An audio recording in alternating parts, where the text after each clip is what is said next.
Assalamualaikum warahmatullahi wabarakatuh. Perkenalkan, saya Narita Aurelia Ramadanti dengan NPM 22160. Di sini saya akan menjelaskan tentang materi hak milik, yaitu demi memenuhi tugas UAS untuk mata kuliah Perdata dan Perkembangan.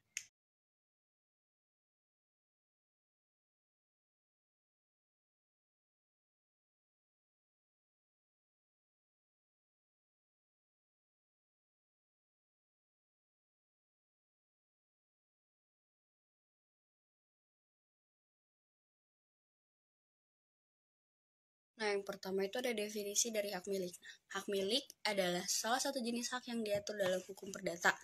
Hak milik merupakan hak yang paling kuat atas suatu benda yang memberikan pemiliknya kekuasaan penuh dan eksklusif atas benda tersebut, baik dalam hal pemakaian, pemanfaatan, penggunaan, maupun pemanfaatan ekonomi. Nah, hak milik biasanya itu diakui dan dilindungi oleh hukum.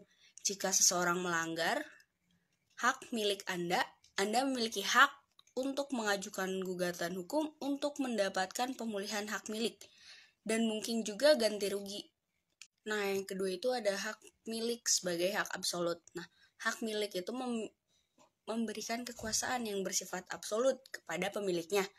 Artinya, hak milik dapat dilakukan tanpa adanya batasan tertentu, kecuali diatur oleh undang-undang atau peraturan yang berlaku. Lalu yang ketiga ada asas hak milik. Nah, asas hak milik yang umum diakui ialah ius utendi et abutendi, yang berarti hak untuk menggunakan dan membuang benda secara bebas selama tidak melanggar ketentuan hukum yang berlaku. Nah, yang keempat itu ada karakteristik hak milik. Nah, hak milik itu punya beberapa karakteristik. Nah, yang pertama itu ada mutlak. Mutlak itu artinya pemilik memiliki kekuasaan penuh dan eksklusif atas bendanya. Nah, yang kedua itu ada tetap. Nah, ini tuh hak milik tidak dapat dicabut secara semena-mena kecuali melalui proses hukum yang ditentukan.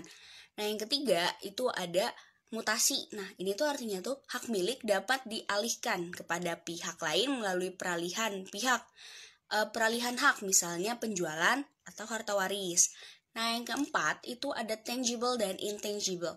Nah, itu tuh artinya hak milik dapat berlaku terhadap benda berwujud, misalnya tanah atau bangunan. Nah, maupun benda tak berwujud, misalnya tuh kayak hak cipta, merek dagang, dan lain sebagainya. Nah, lalu selanjutnya itu ada perlindungan hukum terhadap hak milik. Hak milik itu dilindungi secara hukum dan jika terjadi pelanggaran terhadap hak milik, pemilik berhak menuntut ganti rugi atau pemulihan hak melalui proses hukum yang berlaku. Lalu ada pembatasan hak milik. Meskipun hak milik memberikan kekuasaan yang luas kepada pemilik, tapi terdapat juga beberapa batasan yang dapat dikenakan, seperti pembayaran pajak, izin penggunaan lahan, dan perlindungan lingkungan hidup. Nah, terus tuh ada perolehan hak milik. Artinya tuh hak milik dapat diperoleh melalui beberapa cara. Nah, antara lain yang pertama itu perolehan asli. Misalnya tuh melalui penemuan, pemberian, atau penciptaan. Nah, yang kedua itu ada turun-temurun. Nah, misalnya tuh kayak warisan atau wasiat.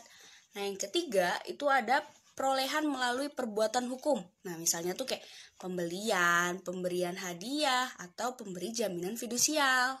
Nah, Undang-Undang KUH Perdata itu yang mengatur tentang hak milik itu diatur dalam pasal 21 Undang-Undang Nomor 5 tahun 1960 tentang pokok-pokok agraria. Nah, yang kedua itu ada Lalu ada contoh kasus.